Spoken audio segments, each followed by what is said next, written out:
Hello, hello, hello, hello, hello. What is up, everyone? How did everyone's reading go? How did everyone finish the book? I'm doing well. Thank you for asking. I'm doing well. And Miss Stella here has been asking for attention all morning. Haven't you, Miss Stella? So how's everyone doing? How did your reading go? What did you think of the book?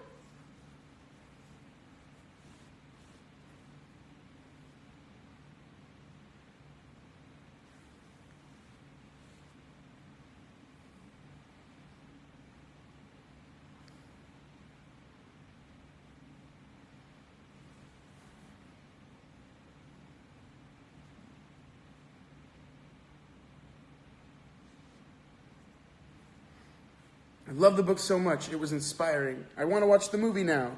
The book left me with some question marks in my head, I guess. Okay, interesting. We'll talk about those. Book was great. The end surprised me. I love the book. I tried to read it once before I could get into it. Before I couldn't get into it, I'm glad I gave it another chance. Yes! Stella is so cute. Yes, she is. What type of kitty is Stella? Stella is a Maine Coon.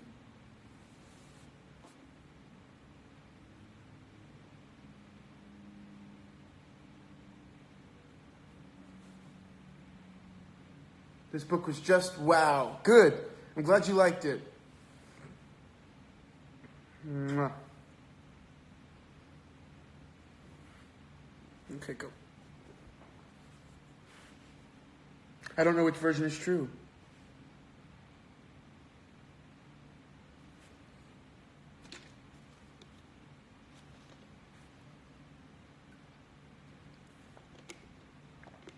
You didn't finish the book yet? Oh my God!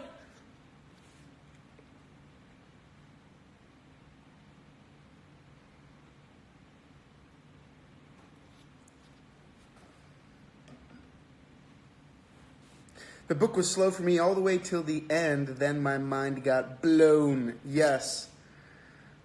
I haven't had a chance to finish the book, but I've watched the movie! Okay, I've watched like an hour of the movie. I've watched half of it. Where's my Star Wars pencil? I didn't need it today. Because actually, between you and me, I literally read the rest of this book, like the last 100 pages in one sitting. I finished it on Monday.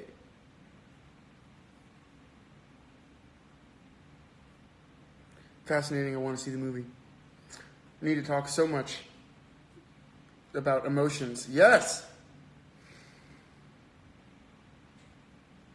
Same like 2 hours ago. Dope, dope. I don't know which version is true. I'm so confused. Okay. The writing is so lovely but impactful and powerful. All right. It was also very creepy at some point. I assume you're either talking about the island or the creepy blind man. Creepy blind man, totally agree.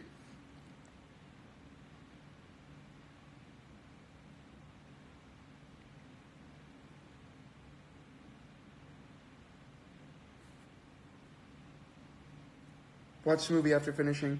I feel like a piece of hair in my mouth. Last 2 chapters, mind blown. Like I said, I was listening to his story and I didn't take notes at all. Exactly. The book left me with more questions than Handmaid's Tale. What the huck and puller? Why? The film didn't feel appealing until I read the book. Suddenly, there's a man out of nowhere. I've just discovered that Paradise by Cold is from the movie. Oh, wow.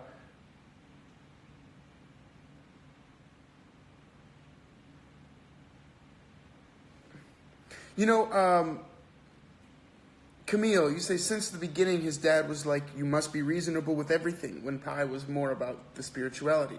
I guess it's whether you believe in the good people or the bad. I know you have a second part, but I think that's one main distinction that they make in the movie versus the book. I don't know, are we discussing the movie today?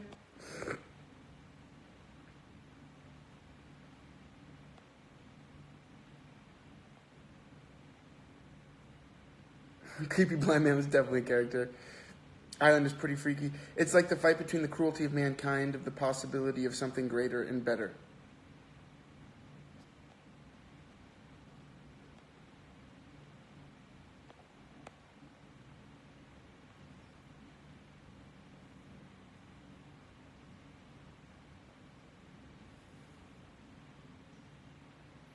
All right, so we'll talk about the movie.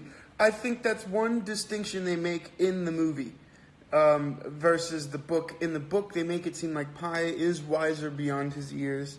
He isn't as naive and isn't going to try to feed a tiger. His father just wanted to make sure this lesson was there so he never would catch Pi, right? And in the book, he catches Pi trying to feed the tiger. So, I mean, in the movie they try to show this innocence that I think is lost. And like he says, even the color in the film isn't as saturated or vibrant when we see it after that point in the movie.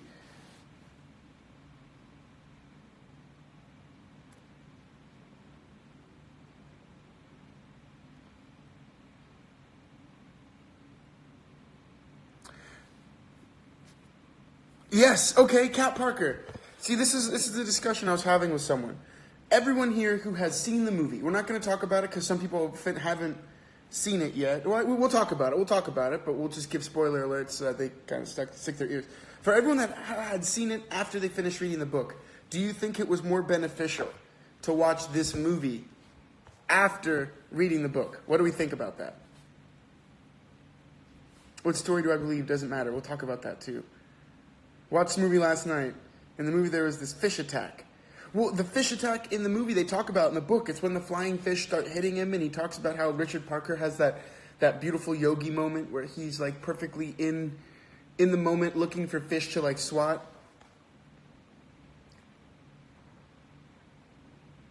I totally agree. In the book, the distinction was not as important as in the movie. I was wondering if the entire story was a way for Pi to cope with what has happened to the ship. You know, that's very possible. He did some things and was put in positions that most people will never be in. So yeah, maybe. Definitely more beneficial to read the book and then watch the movie. Cool. Do you think that the man eaten by Richard Parker was real? Yes.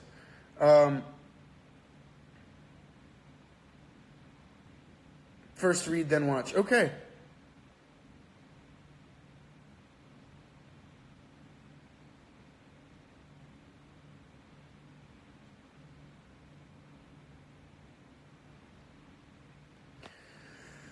I don't know, to be honest. I guess I was expecting a different ending considering what I just read in the book. I haven't watched the movie yet, but I'm hoping it will clear up some things that I missed because I read too fast because I was so into the book. Did Richard Parker jump off the boat in the book? He does jump off the boat once in the book and then is like, oh crap, I don't want to be in the water anymore. And then he tries to get back on and it's a whole thing. I think it's kind of hard to understand if you can't imagine all in your mind. The movie really helps in it. Yes, Angelic Lewis, that's exactly what I liked about the movie. Was I read this book and I got, I think, a lot of like the spiritual understanding of Pi. I got this amazing story, and then the movie kind of put a bunch of beautiful images in there. Like, for me, the phosphorescent highway he talks about. The phosphorescent highway is something in the book that I'm like, that must look beautiful. I've seen phosphorescence in real life, so I'm like, that must be crazy. But I can't think about it to the extent of being in the open water and seeing. So in the movie, they have that whole scene where that happens, and then the whale comes out of the phosphorescence and crashes it. And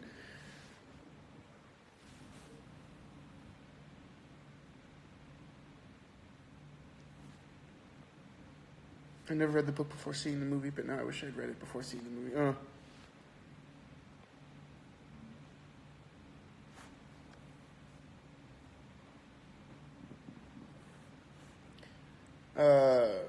Can we talk about how Pi talks to Richard Parker, I love you? Oh, the fiction may have helped him, like the story he told himself to survive, especially with the most gruesome details. This book gives all the info and the movie explains it, so yes, read the book first and then watch the movie. I would agree with that.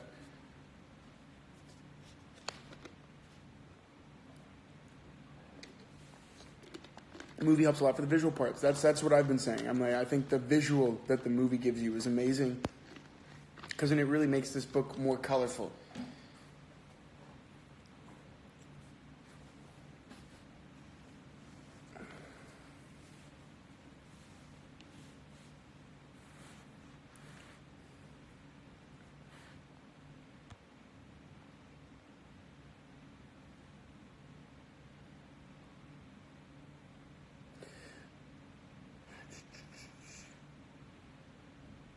The movie's a great way to visualize the text. I have a bit of doubt for movies, like if I like a book, if it's a bit hard for me to accept a movie, especially when the story has its kind of own personal color.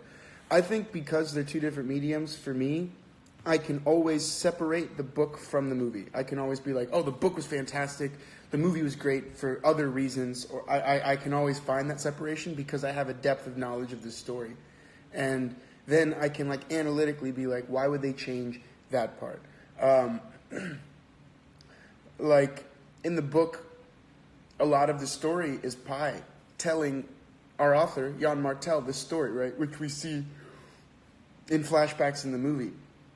But the way he's telling the story is different because I doubt they just sat and Pi told the story. You know, I like how they're doing things and they're walking around wherever he lives in Canada. I can't remember in the movie. And they like start walking around it. And then they're talking and having small little conversations. And it helps make sense of these side conversations that he's having. I think that was cool. But I can always see where the book was. And I think that's always really important, is to be like, oh, I can accept this. The only time I don't accept it is if they completely miss the mark.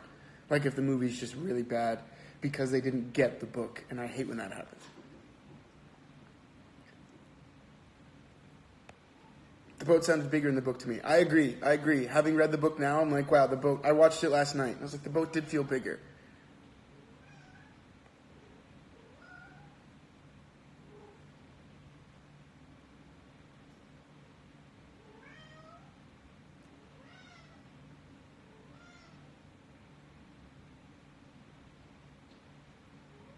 Oh gosh, sorry guys, I fell really far behind, so I scrolled down to the bottom.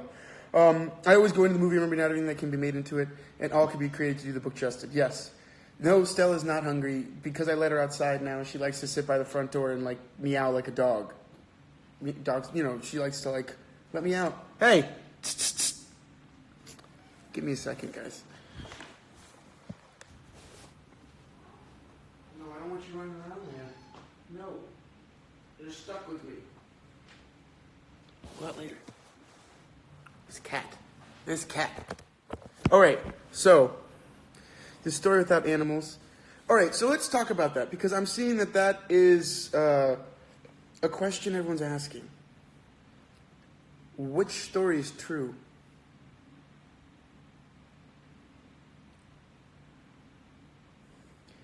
I think both stories were true. I think it's how you want to see it, or whichever story you wish to see is the story that will be for you. I think that's the point he was trying to make. He's like, you could see the story for what it was, which is really sad, kind of dark version. Or you could see the story for what it is, which is this story of growth and survival. They both express that, I guess. I like the stories with the animals better. Because you still get all the main parts. The cheetah ate the zebra and killed Orange Juice. And then at the end, Richard Parker took the cheetah. That's all the important parts right there. And then he and Richard Parker had to survive together. And I think that's something else. He didn't just have to live with himself. He had to survive with himself throughout that whole journey after taking the cheetah. So in the book, we have that understanding of like how long and lonely it must have been for him.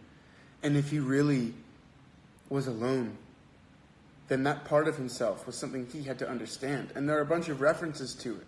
Like when he talks about how hunger will... I like the one with animals more because we need to believe something that's amazing and kind of magical can happen. Even when you hit rock bottom, you can always stand up and go on. Both stories have a lot in common, but in the end, I really think the second one is the real version. He didn't just want to admit because he would have been portrayed as a monster. Or he didn't want to accept that part of himself. He liked understanding that Richard Parker did that. And then that part of himself was gone. As far as he's concerned, Richard Parker will never come back because he'll never be pushed up against a wall in the way he was. He'll never be stranded on a boat. Well, maybe he will be, but he's really trying not to be, right? So I think it is a way for him to cope with the tiger within. But I think it's also a way to say that we all have that tiger within. He doesn't demonize anyone. He doesn't even demonize the cook at the end. He does say he was a monster and he was gross, but there were parts where he was like, I liked him. I mean, he was helping us eat and stuff, so I did become friendly with him. Oh, sorry guys, I'm skipping.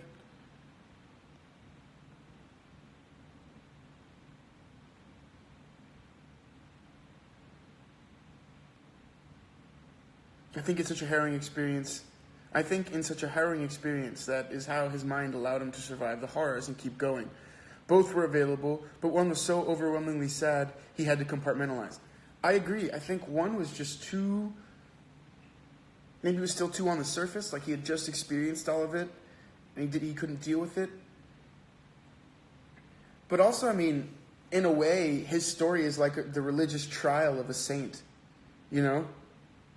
So to me, with his background into religion, it doesn't surprise me that he makes it that he lived on this boat with a tiger within. That he had to battle sin and demons. Yeah, I like that.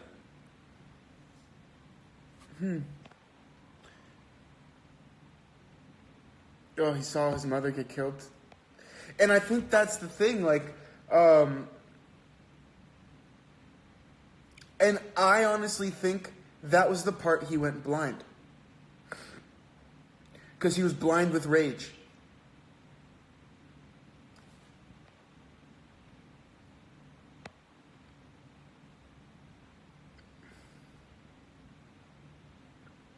I'm catching up on comments, guys.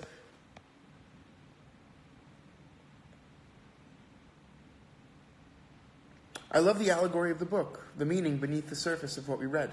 So tell me, what allegory?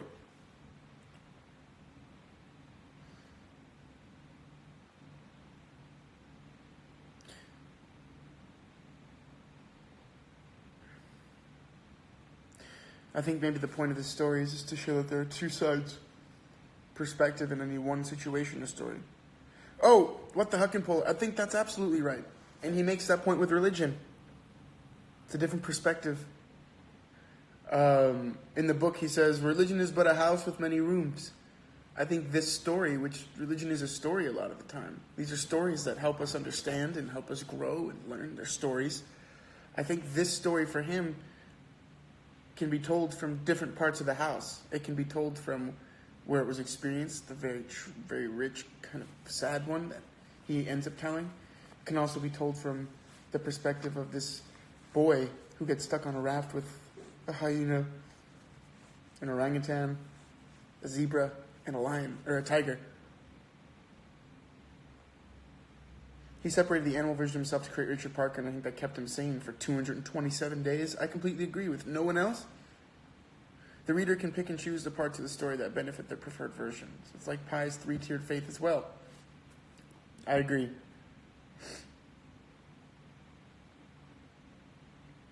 The reality was too much for him to handle, so he had to come up with the story. Yes.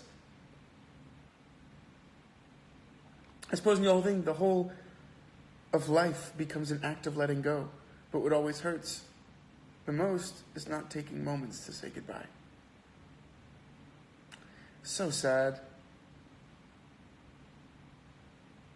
So Annie Hansen, the other guy he met in the ocean, remember he was speaking French and he knew all of the French recipes. In the book, they talk about how, in the movie, they talk about how the cook on the ship was French. So that's something the movie kind of illuminates. And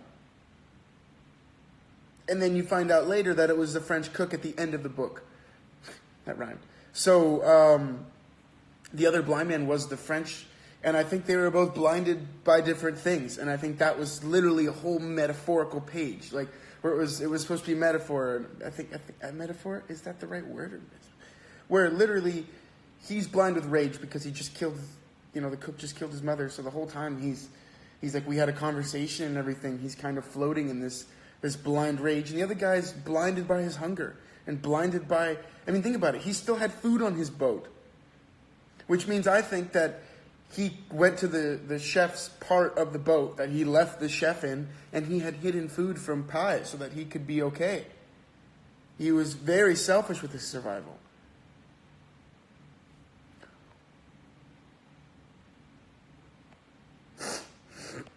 Oh yeah, we got to talk about that island though. Sorry. It feels like the animal story is almost repression for the other one. For Pi to survive that long and live what he lived through. Could anyone really bear that? I'm not sure. I think this is really interesting, the fact that Pi told a different version of the story. Maybe it means that sometimes the most dangerous animal in the zoo is man. Exactly. The beginning when he talked about how his father was a really tough man made me feel so soft. I'm reading a whole other book. So what about the island? Didn't seem realistic? I love that part when they ask him, what do you mean an island? That's botanically not possible. And he goes, yes, and you also thought it was botanically not possible for bananas to float until you tested it. And they're like, well, there's nothing that does that. And he goes, yes, just like you think there's no way that a boy could grow on a boat with the type, you know? The island doesn't seem realistic, but who's to say there are some wonders on our planet that we still don't know? We know more about the surface of the moon than we do of the ocean. We know exponentially more about the moon and space than we do about what's in the depths of our own ocean. So it begs the question, like, how do we know there isn't an island floating? Also, I refuse to believe all the magic is gone from the world. Like all of the old stories from hundreds of years ago where they say this giant boat and these giant sea monsters, I refuse to believe those are all gone. I think there's always some truth to it. I think now we're like, oh, they're not sea monsters, they're whales. But I think out there still is a sea monster. I think out there may still be a floating island that no one's seen unless they've been stranded for a certain amount of time. Maybe it's supposed to be, that's what it feeds on. It's a whole other short story there. An island that floats in the ocean that feeds on lost sailors that become complacent. But let's talk about that island, because I think it is a really cool thing. Why did Pi not stay on that island? Would you have stayed on the island, even though you know it was a carnivore? All you have to do is sleep in the tree at night. Why did he not stay? What was the meaning of that? Was it a further in the quest for survival? Was it an understanding that to be on that island would be to accept the minimum, the bare minimum of life? And to live in the bare minimum and accepting of that isn't valuable at all? I don't know. That's a question I'm like, why does he leave that island with no guarantee of safety out there? What do you guys think? I'm scrolling down to the bottom. Sorry, I missed a lot of comments. Compliments.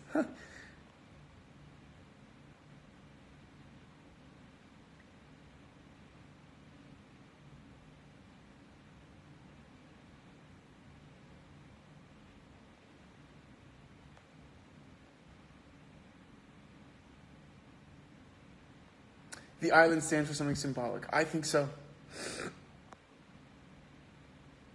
I love the island part, but I'm trying to figure... Sorry, guys.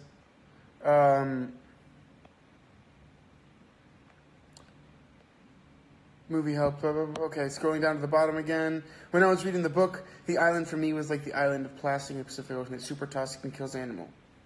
I imagine that allergies grew on it. Okay. You just talk about what I think.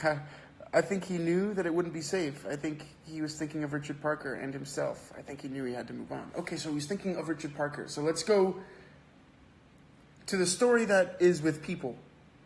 What is the island?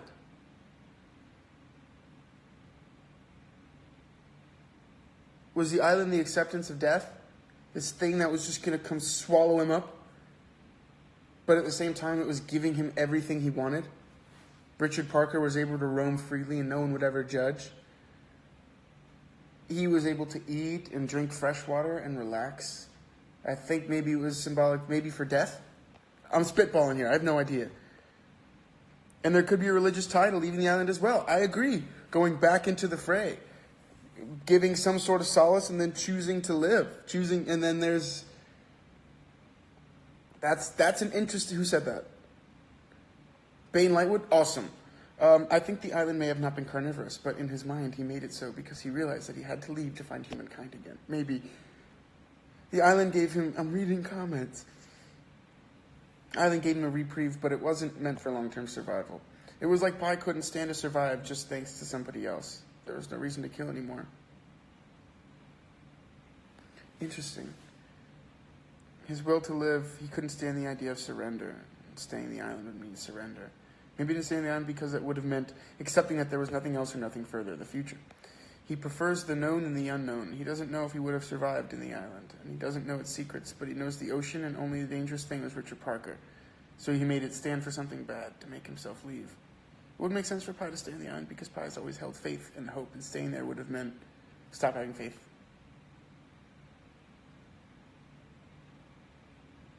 I think it was an allegory for death. Maybe ending it himself.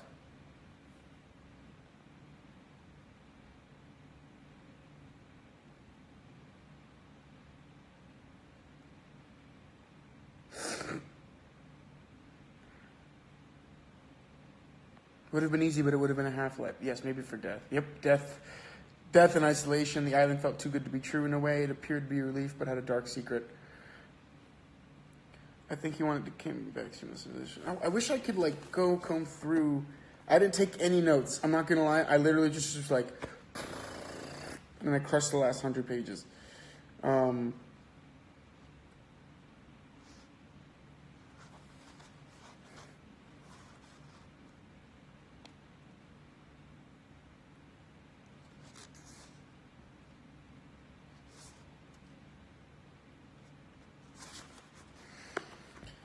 Maybe the island is humanity for the most cruel part of us.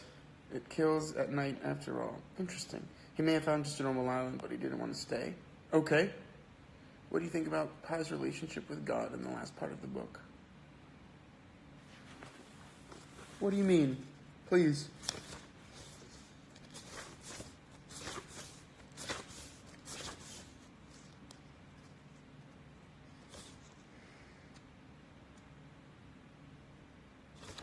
I don't know. Okay. The island allowed him to have hope. It helped him for a while. While being deadly, isn't that what life is? Life gives you something to go on, but you still end up dying in the end. Interesting. I think staying on the island would have been his surrender. I think him not staying because he wasn't finished searching, exploring, or living. Maybe the island was a metaphor for death and paradise, but he decided to survive and leave. What really made the movie so interesting is that he didn't give up no matter what. And I think that was more apparent. There are some parts of the story in the book where he's talking about how he felt, or he watched the ship sink. Or the tremendous solace he felt being alone on one of the first nights with Richard Parker, and he had his life raft. And then I think of the moment where the ocean is completely serene, placid, calm, and he's staring at the lifeboat in the book. And in the movie. And Richard Parker comes out and looks at him, and he's sitting there just crying as the clouds are tumbling over the moon to create a complete blackness. I cannot imagine the fear I would have if I was sitting on a crappy little life raft made of life jackets and oars at a lifeboat in the middle of miles and miles and miles, miles deep. The Marianas Trench is the deepest point in our ocean. We don't know how deep it really goes completely, but we know it goes about 6 or 7 miles deep. So 6, 7 miles deep, thousands, hundreds of miles on the sides of him, and he's sitting there on a life raft with nothing, and you can't even see your hand in front of your face. That's a special kind of hell. Special kind of hell. I have read Call of the Wild, by the way. Very good book. Usually, I'm all about the notes, but this book made me forget about notes. I really enjoyed reading it. Great choice. Thank you. I think this book, in a way, it deals with a lot of religious themes, meditation, and not meditation, but he talks about that prayer. He talks about little things like that, and I think this book kind of becomes this, where you kind of let go of the need to take notes, and you allow yourself the freedom to kind of just be present with the story. And I like that about this book, and I think it makes sense with it. All right, let's talk about quotes, because we're at 12:10. We have about 20 minutes left, so let's talk about quotes. I wouldn't even be alive.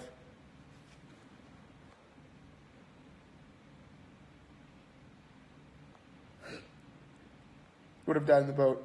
I always said that I think Diego would have survived. Diego's very crafty, very smart. Diego would have made it. I would have died the first day. That's not true. Remember, I think one of the things also that Pi is trying to tell these people who didn't experience this, who want to just look at the circumstance and want to say, okay, wasn't his fault, don't want to deal with any of it.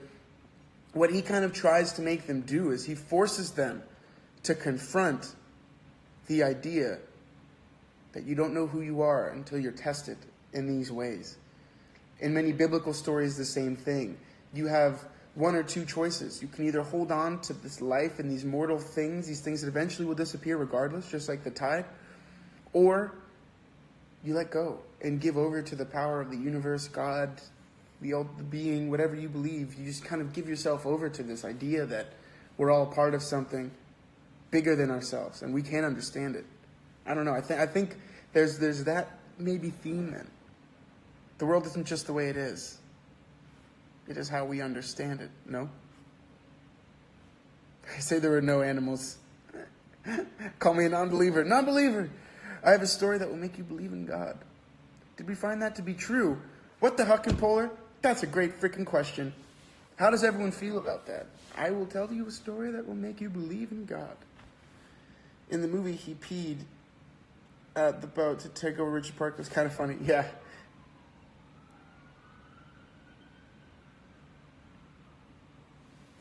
High calls low, low calls high. I tell you, if you were in such dire straits as I was, you too would elevate your thoughts.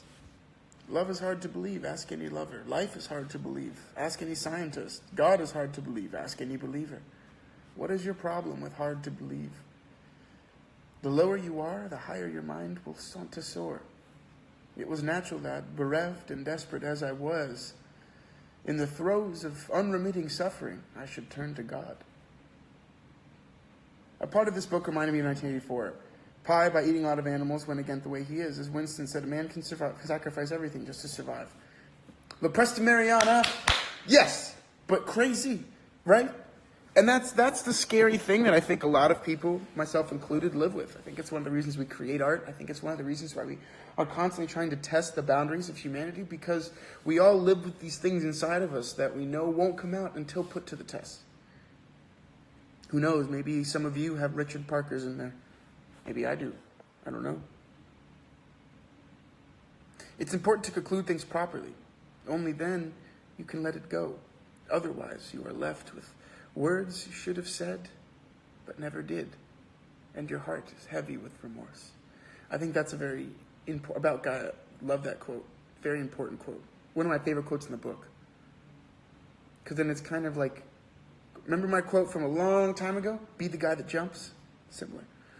Life is so beautiful that death has fallen in love with it. A jealous, possessive love that grabs at what it can. That's a great freaking question. Only fear can defeat life.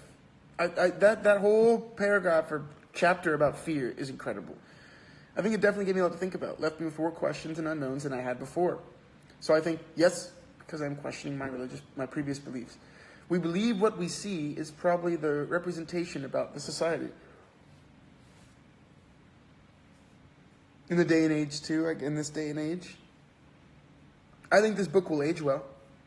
Like, I don't see this book getting weird anytime soon. Like, everyone's going to think this book is cool for a long time.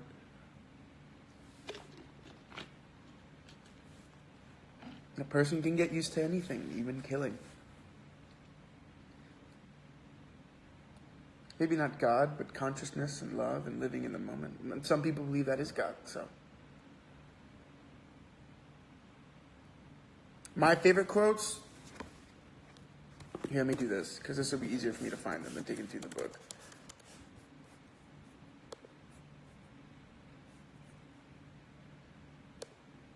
All right, I want to do a tiny little side note. Have you guys seen A Star is Born yet?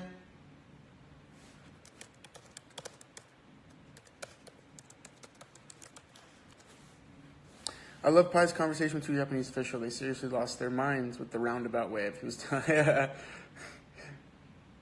I love you. I truly do love you, Richard Parker. If I didn't have you now, I don't know what I would do. I don't think I would make it. The tiger, that will to live, that animal-like instinct, survival, things that have been honed over years. He's talking to himself. He's like, if I didn't have a Richard Parker inside of me, I would be dead. You haven't seen it? Oh, Star is Born. I loved it. I loved it. I absolutely loved it. Bradley Cooper, I thought, did a phenomenal job making that film. I thought Lady Gaga blew my mind. I thought he was an incredible, in terms of craft, I think the guy was great. So I would check it out. Okay.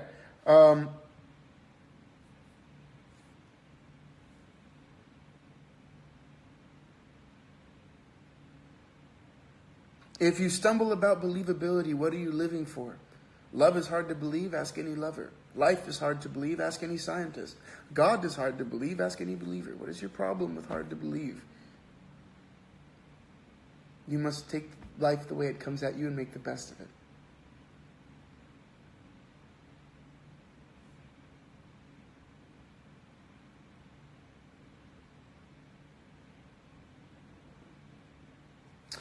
Okay, so I just read a quote that makes me think about what we're all saying about... I'm just going to read it.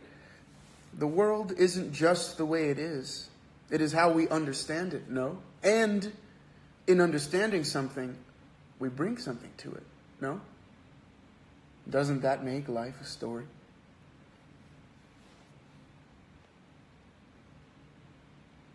I can only tell my story. What you believe is up to you. Isn't that just life? We try to get our story across, whether we know it or not. And it's up to others, whether they believe it. Yes.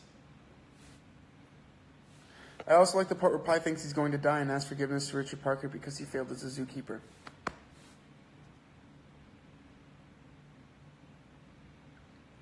These people fail to realize that it is on the inside that God must be defended, not the outside. They should direct their anger at themselves. For evil in the open is but evil from within that has been left out. The main battlefield for good is not the open ground of the public arena, but the small clearing in each heart.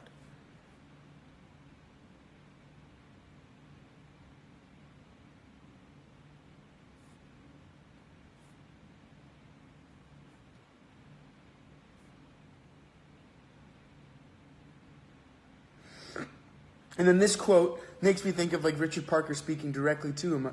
I was giving up. I would have given up. If a voice hadn't made itself heard in my heart, the voice said, I will not die. I will refuse it. I will make through this nightmare. I will beat the odds as great as they are. I have survived so far miraculously. Now I will turn miracle into routine. The amazing will be seen every day. I will put in all the hard work necessary. Yes, so long as God is with me, I will not die. Amen. In that quote is one of the most important things I think anybody studying anything needs to remember. I have survived so far miraculously. Now I will turn miracle into routine. That's, to me, the foundation of craft. It's that at some point in whatever you do, whether you're a painter, an actor, an artist, someone that cares about what they're doing, and you figure it out once miraculously, like, oh, wow, that worked. Your job as an artist is to create some sort of thing, to figure out that out all the time, and that craft helps with that. Figure out that miracle and how to make it happen. So I think that's a really cool quote. We should read The Alchemist next. We read The Alchemist. We read it last year.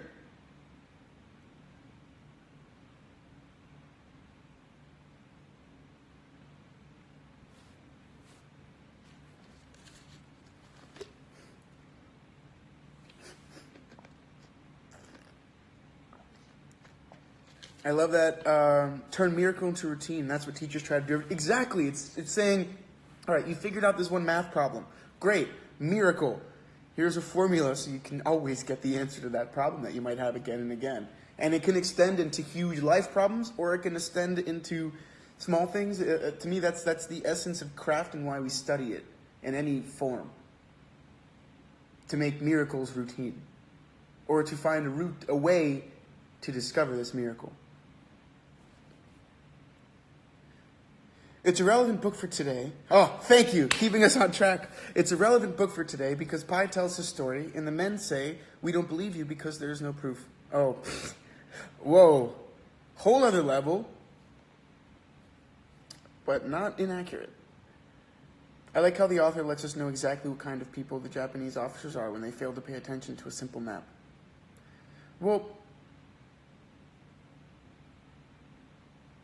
yeah, they're on a different level. They're there for business. They're not there because they want to hear some boy's tale about his Bengal tiger and how he survived 227 days, a story that will make you believe in God. No, they need to figure out Did he do anything that made this ship go down? Are we liable? Can you say the name of the book we're reading next? Do I have it with me? I have it somewhere. Oh, here we go. We have some time, though. We have about 10 minutes. I still want to know how the damn ship sank. Another metaphor. Well, not metaphor. Another thing to take. Sometimes we don't know how the ship sank. Sometimes the ship sinks, and you get stuck with it. And you have to swim.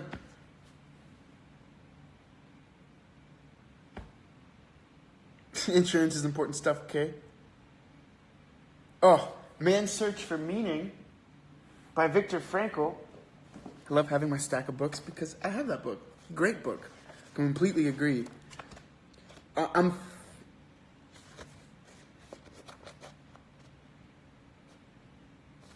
found a little sticky note. Yeah, I have that book. Great book. Oh, we need to talk about the Count of Monte Cristo too. So I'm gonna start doing that. All right. The Japanese officials remind me of the Navy officers at the end of Lord of the Flies. Thank you, Clogear. I'm sorry if that's not your how you pronounce your handle, but yes. Are you guys seeing that there's some method to my madness of choosing books? The book is a great example of how not knowing everything is a part of life and is a beautiful part of life. The mystery of life, mystery of religion, the mystery of everything. Anything worth thinking about, there isn't a complete answer. There's a part answer, half answer, I think. For me, anyway, because that makes it interesting. Richard Parker made Shipshank. That's how dangerous he is. I actually didn't like this book. It was missing some plot, in my opinion. Very valid opinion. Interesting that you didn't like it. Totally cool. Missing plot, I can see where that's a very interesting comment if you compare it to the movie. Because I think that's what the movie did with certain aspects of character development, stories they tell you. Like in the movie, Ravi has a small part when they're younger, but as they get older, especially when it's like the final actor that's going to get stranded at sea, that Ravi doesn't really say anything. But in Pi's world, it's his brother, so obviously huge impact. But yeah, I think the movie did things to kind of make it more of a plot-oriented book, and the book, of a story. So that's interesting. Did you like the movie? Have you seen it? Well,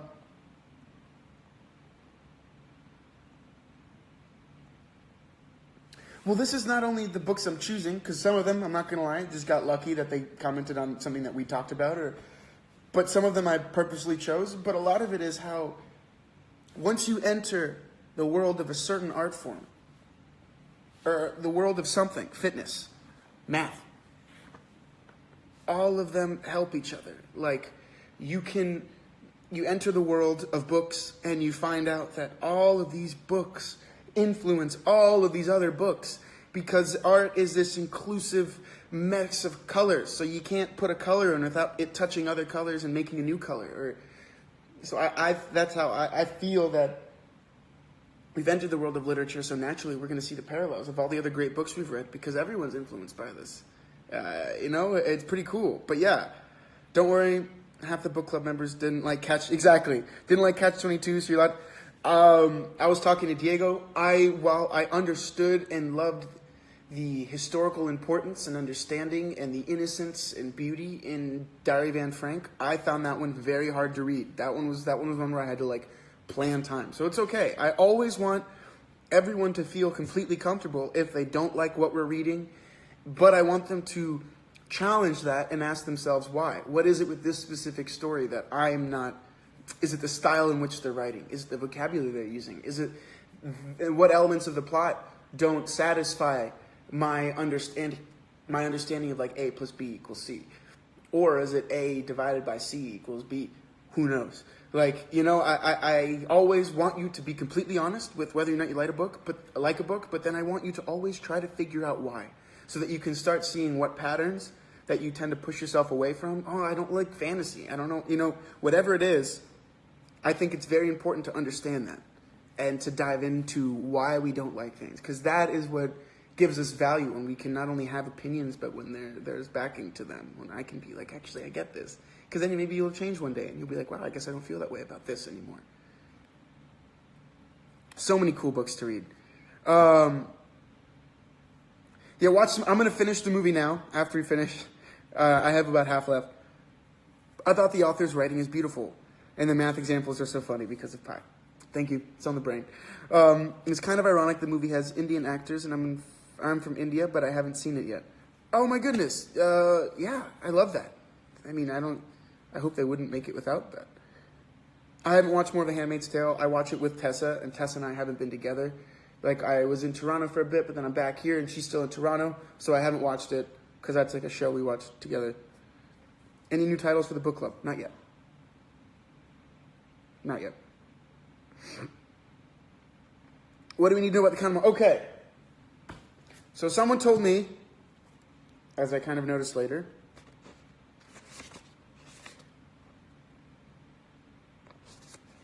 the book that I got is the abridged book.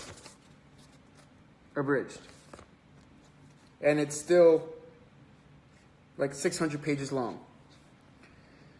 So I'm going to go put on the I'm going to put a question up. If you guys already purchased the book, I'm sorry. What we're going to do is I'm going to put a question up probably today or tomorrow and be like, which version of The Count of Monte Cristo do we think we should read? Should we read the unabridged or the abridged? The abridged is still very long. The unabridged is even longer, but I guarantee you'd be great. So we'll leave it up to everyone. The unabridged may be difficult to find in languages. The abridged may be difficult to find in languages, and I need to know these things. So if you guys can do me a favor, and when you comment, I would like the abridged version.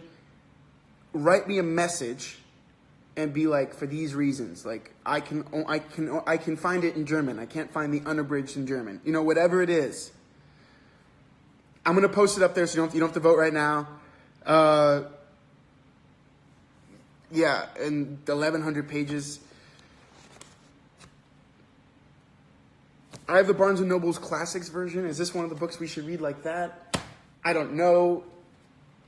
I want to read this book, though, so I'm gonna stick to it.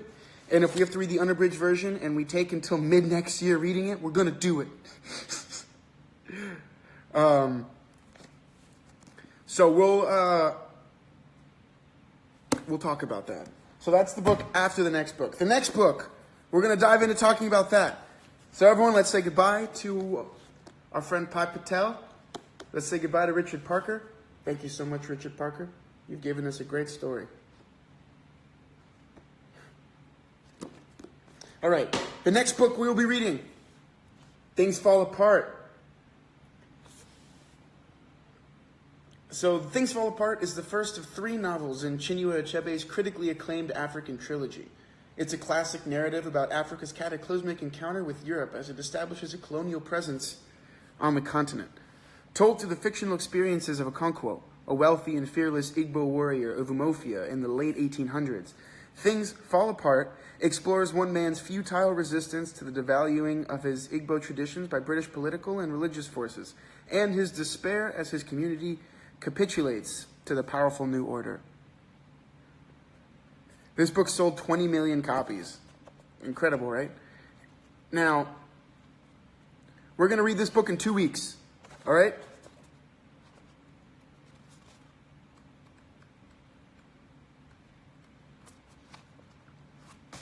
So, we're not reading the trilogy. We're just going to read the first book. I was telling you it was a trilogy, so if you guys were like, whoa, I love this book and I want to keep going, you can find the other 2 books and we can read the trilogy. Yeah, this book for me, in the version that I have, is like exactly 210 pages long. So we're going to read half of that.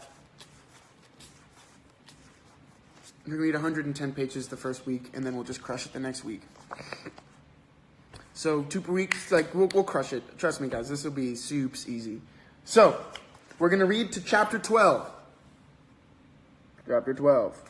Chapter 12, 110 pages. What we've been reading, my print is a lot bigger than in some books. So, chapter 12, Things Fall Apart. Things Fall Apart, chapter 12. I can't wait to start this book. I've read a lot of good things about this book. They talked about it in that PBS documentary I brought up, The Great American Read, which I think is cool. So yeah, I'm excited to read it. I hope you guys are excited to read it. It seems like it's going to be really cool.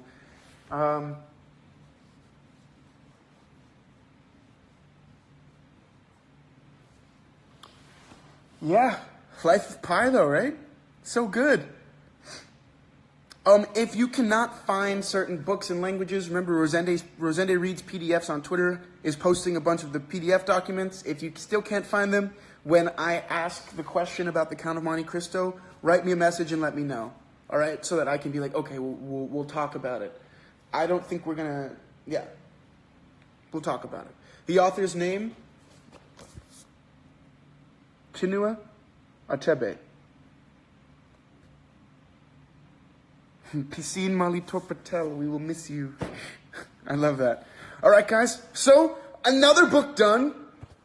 We should feel fantastic. I love finishing books. It makes me very happy. Sense of accomplishment.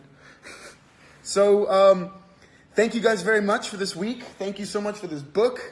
It was awesome. I haven't done that in a while where I just crush a book in a sitting, so I was really happy to do that with this one.